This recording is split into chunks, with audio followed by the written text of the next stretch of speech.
Wineskins is more than a YouTube channel. It's a community, and it's a place where we are determined to dive deeper into our faith and into our understanding of God and the Scriptures, but not only that, but in our relationship to God and one another. I'm so glad that you're here. I'm so glad that you're watching.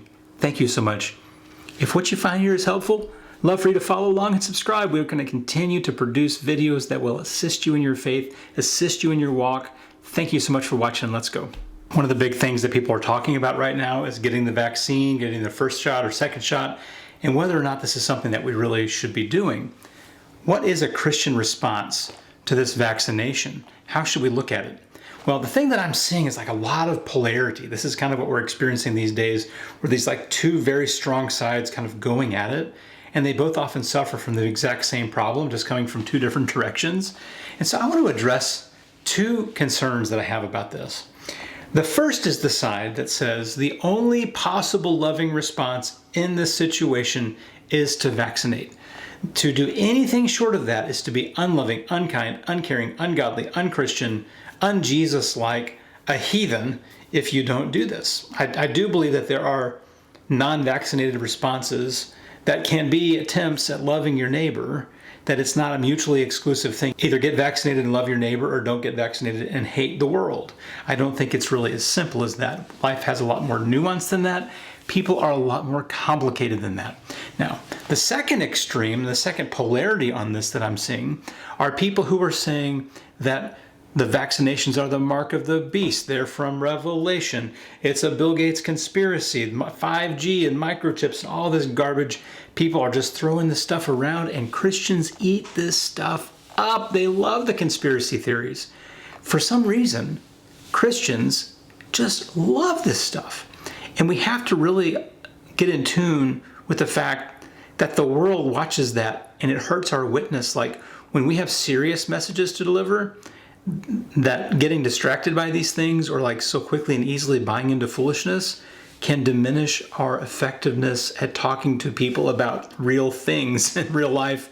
And like the good news of Jesus, they're saying like these Christians are just crazy, kooky people who are believing all kinds of crazy stuff. Like, so when we come to them with the most important things, like about the gospel of the kingdom and Jesus and reconciliation, they're not going to have much to listen to, because they're not going to believe us or trust us. So if your thing is conspiracy theories, please stop it.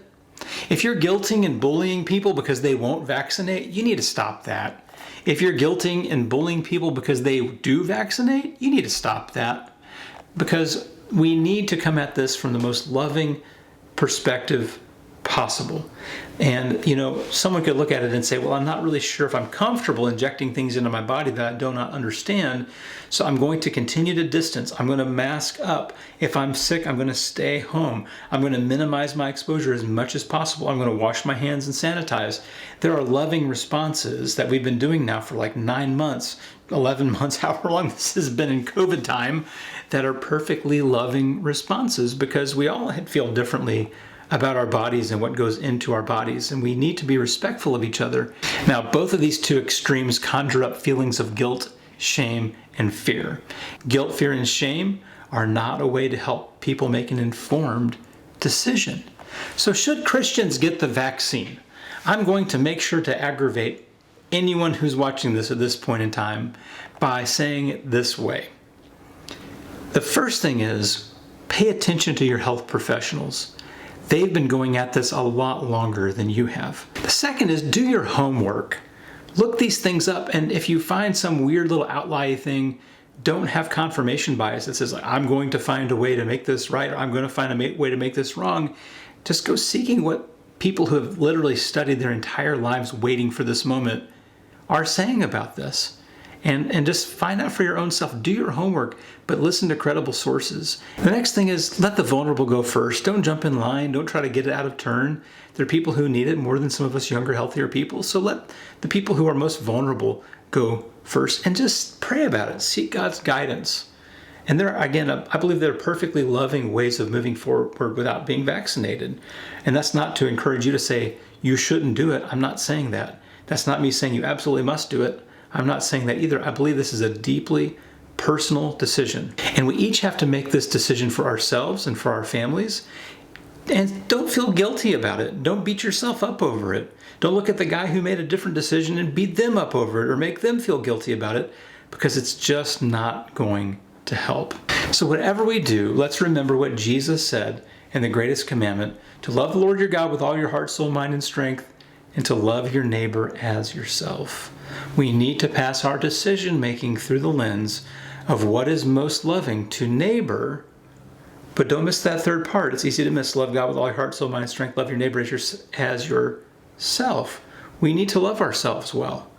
And what is it that you can do with this decision that allows you to love yourself well?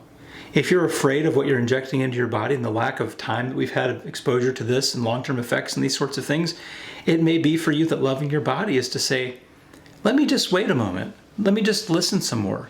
Let me get some more opinions. Let me talk to some people who I love and trust, who I respect, in order to come to my own conclusion and my own decision on this in a way that I have a conviction about, not only through information, but also through faith and prayer. And whatever you do, make sure you're taking precautions to look out for those who are the most vulnerable around you. They need you to be careful. They don't need you to be going out if you're sick.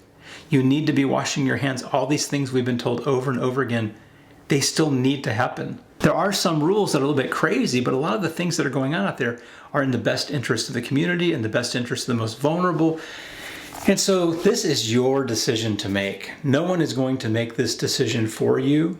There may be repercussions of making the decision one way or the other of who you can travel or visit or see or not see. And there's ripple effects to all of our decisions. When we make a decision and we choose this over that, there's ripple effects to all of that. We have to weigh that out as individuals and really respect other people's opinions who come to different conclusions than our own, which is the big point in this video. We struggle to do that. We are so polarized. And not only do we say we have a strong opinion toward yes or a strong opinion toward no, now we demonize anyone who disagrees with us on the slightest point about how to go about it. And that is not a good path ahead. That is not good for our heart, our soul, our mind, or strength. That is not good for any part of our being when we continue to demonize and ostracize people or consider them to be absolute ignorant people, whether you say, well, you're ignorant for not thinking it's 5G, you're ignorant for not thinking it's Bill Gates, or to say, you're ignorant to not get this shot because the medical professionals say we should get it and all this. We need to love each other well. We need to love each other well. There needs to be mutual love and respect and understanding that we are complex people who are going to come to different decisions and how we go about these sorts of things, that it's not all the same. We don't all come from the same background. We don't all have the same medical history. When I was 8 years old in the 3rd grade, I had broken my finger, and I was playing basketball at my babysitter. Somebody passed me the ball and it just crushed my pinky finger. I thought I had jammed it, so I kept playing the whole rest of the day. It turned purple, it got nasty. It was like the size of my thumb hanging off the side of my hand. Went to the doctor and he said, "Yep, it's broken. Let me see that, son." And I stuck my hand out there and he grabbed my pinky and just yanked on it and reset it. And I don't know if you can see that in the shot, but there's a line there on my pinky finger right there that you can see from the surgery that I had to go through in order to put pins in the finger and fix it all up.